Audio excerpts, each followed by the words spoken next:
Catholic News Roundup is brought to you in part by PewSitter.com, your online Catholic newspaper for the third millennium, CatholicMediaCoalition.org, in line with the Church, online with the world.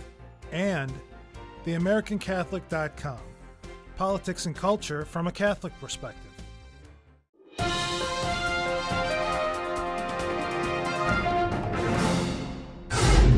Hello and welcome to today's edition of Catholic News Roundup. I'm Matthew McAuliffe. Canning Catholic identity. The fifth largest healthcare system in the United States is shedding its Catholic name as hospitals across the country are blackballed from mergers for upholding pro-life policies. Catholic Healthcare West is announcing its new name, Dignity Health, hoping to put other more secular healthcare systems more at ease when it comes to merging with Catholic hospitals that have pro-life standards that exclude abortion, contraception, and sterilization. This healthcare giant has goals to triple its size from the $11 billion revenue base it recently established, and the switch from a Catholic board of management is being called one of the more dramatic than those made in other Catholic healthcare entities. Dignity will continue to maintain its relationships with nuns that run the 25 Catholic hospitals in its organization, and even says the 15 secular hospitals will continue to keep pro-life policies. But how long that will last under new management is anyone's guess. Generational genocide.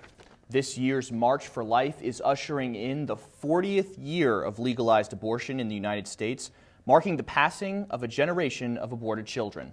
An estimated 56 million children have been killed in the womb since the landmark case Roe v. Wade was in court in 1973. But the Obama administration is claiming that killing a child in the womb is a, quote, fundamental constitutional right. The occupant of the Oval Office says in a recently released statement that Americans should, quote, continue our efforts to ensure that our daughters have the same rights, freedoms, and opportunities as our sons to fulfill their dreams, end quote.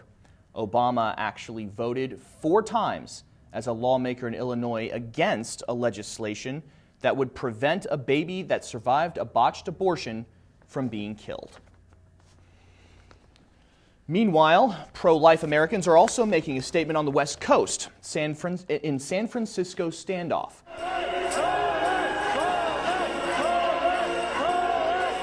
Tens of thousands of people marched through San Francisco over the weekend as well, protesting the evils of abortion in one of the most liberal cities in the United States.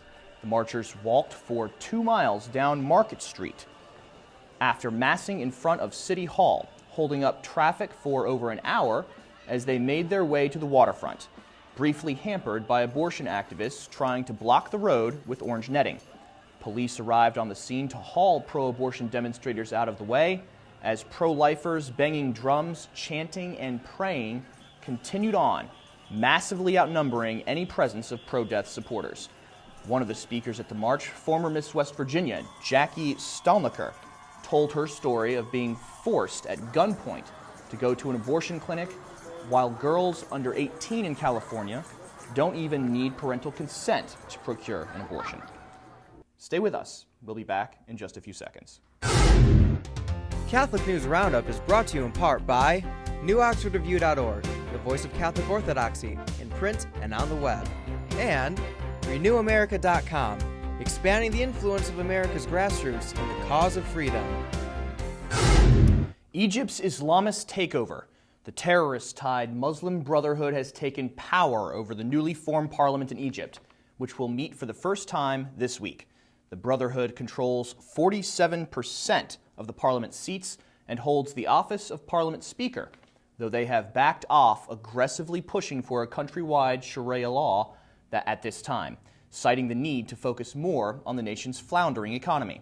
The Muslim Brotherhood has had ties to terrorism abroad for years, with their motto, quote, Allah is our objective, the Prophet is our leader, the Quran is our law, Jihad is our way, dying in the way of Allah is our highest hope, end quote.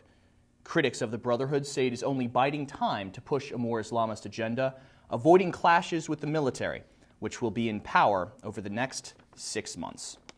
And finally, political jihad Islamic activist groups are trying to interject their opinions into American politics, using the Republican primaries as a platform to push their agenda.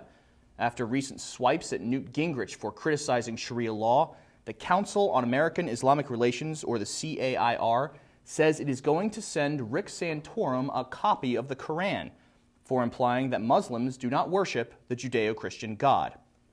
Meanwhile, the Muslim president of the American Islamic Forum for Democracy, M. Zuhdi Yasser, rebuked the CAIR's criticism of Newt Gingrich, saying, quote, CAIR again proves that along with other Muslim Brotherhood legacy groups in America, they are simply grievance mills, which irresponsibly derive their fuel from exaggerating Muslim victimization, end quote. The American Islamic activist went on to say that Newt Gingrich's stance on Islamic law is not, quote, anti-Muslim, as Islamic critics would have us believe. I'm Matthew McAuliffe. Thanks for tuning in today. Be sure and tune in tomorrow for your daily dose of Catholic News Roundup right here on RealCatholicTV.com, and be sure to check out The Vortex, where Michael talks about a biased media that protects abortion. Thanks for tuning in. Be sure to tell all your friends about us, and as always, God bless you.